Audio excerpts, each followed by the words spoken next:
जय हिंद दोस्तों, स्वागत है एक बार फिर से इंडियन कॉन्स्टिट्यूशन के दूसरे वीडियो में। जिससे पहले के वीडियो में हमने कॉन्स्टिट्यूशन के बैकग्राउंड मतलब उनके बनने के क्या वजह थे और क्यों बने थे और कौन कौन उसमें एक्ट शामिल थे, उन सभी चीज़ों के बारे में हमने डिस्कस किया था। उनसे भी क्वेश्चन इंपॉर्टेंट पूछे जाते हैं एग्ज़ाम पॉइंट ऑफ व्यू से, तो इस चीज़ पे भी आपको फोकस करना। आपने पहला वीडियो नहीं देखा है तो आप उसको देख लीजिए, क्योंकि हमने उसमें बताया है कि पॉलिटी क्यों इंपॉर्टेंट सब्जेक्ट है आपके JEE exam point of view से।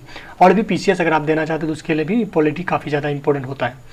तो आइए, जो अपना दूसरा टॉपिक है वो है भारतीय संविधान सभा, यानी कि जो आज़ादी मिल गई, आज़ादी के बाद जो ड्राफ्टिंग कमेटी सब बनी, जिनको की जिम्मेदारी दी गई थी भारतीय संविधान सभा मतलब संविधान बनाने की, तो वो सभी चीज़ें के बारे में देखेंगे और कौन कौन से क्वेश्चन पूछे गए हैं अभी तक एग्जाम में, उनको भी हम देखने वाले हैं। तो चलिए थोड़ा सा हम इस पर झलक दे देते हैं, उसके बाद जो अपना मेन आर्टिकल है उस पर हम जाएंगे।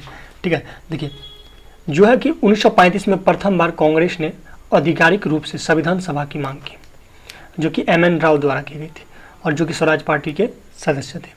नवंबर 1946 में कैबिनेट मिशन प्लान के तहत संविधान सभा अस्तित्व में आई थी, जिसकी प्रमुख विशेषताएं थी, इसमें कुल सदस्य जो थे वो 389 थे। जनरली यहाँ से क्वेश्चन नहीं पूछे जाते, ज़्यादातर क्वेश्चन यहाँ से पूछे जाते हैं कि प्रथम संविधान सभा की जो बैठक हो गई थी वो 9 दिसंबर 1946 में हुई थी, जिसके अस्थायी सभा अध्यक्ष जो थे डॉक्टर सच्चिदानंद सिन्हा थे। ये क्वेश्चन देखिए एग्जाम में पूछा भी गया है, मैं आपको यहाँ दिखा देता हूँ कि भारत की संविधान सभा के अस्थायी सभापति कौन थे, तो डॉक्टर सच्चिदानंद सिन्हा।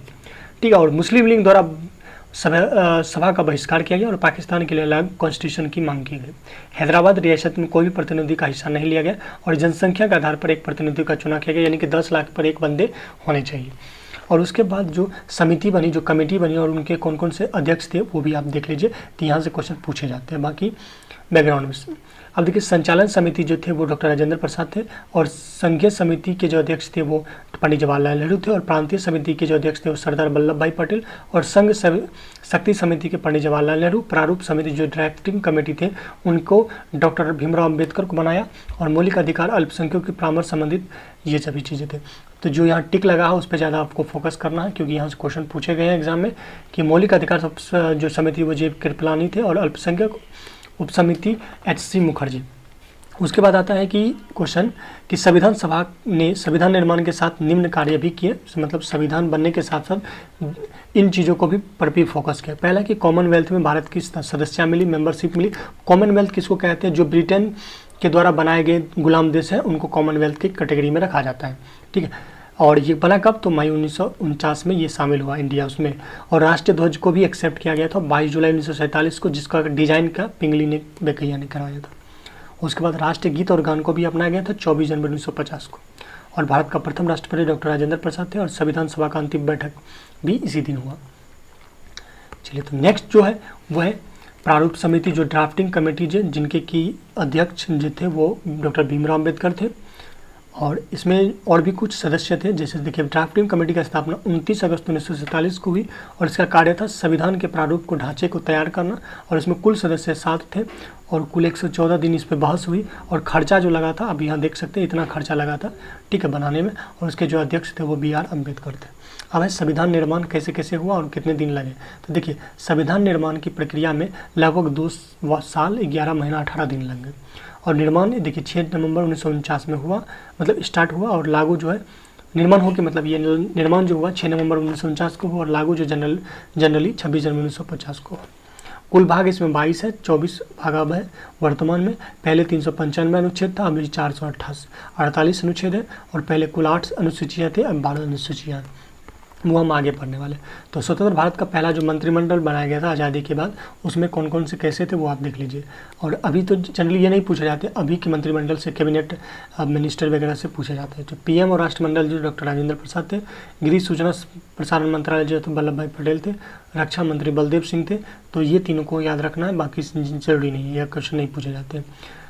तो नेक्स्ट जो अपना टॉपिक है वो है प्रीएम्बल से रिलेटेड। ठीक है, तो ये चीज़ें भी इंपॉर्टेंट है, इससे रिलेटेड आप यहाँ क्वेश्चन देख सकते हैं। जब आपके PDF मिलेगा तो वहाँ आप पढ़ सकते हैं। देखिए विश्व में सबसे बड़ा संविधान किस देश का है? तो वह है भारत का ही। ये क्वेश्चन पूछा गया। सबसे पहले संविधान निर्माण की शुरुआत कहाँ से हुई? तो ब्रिटेन से। बिहार राष्ट्रभाषा परिषद पटना का गठन कब किया गया? 1950 में। ये सभी क्वेश्चन पूछे गए। अब आते हैं प्रीएम्बल पे, यानी कि संविधान उद्देशिका कहते हैं। हम भारत के लोग, भारत के एक संपूर्ण, ये सभी चीज़ें।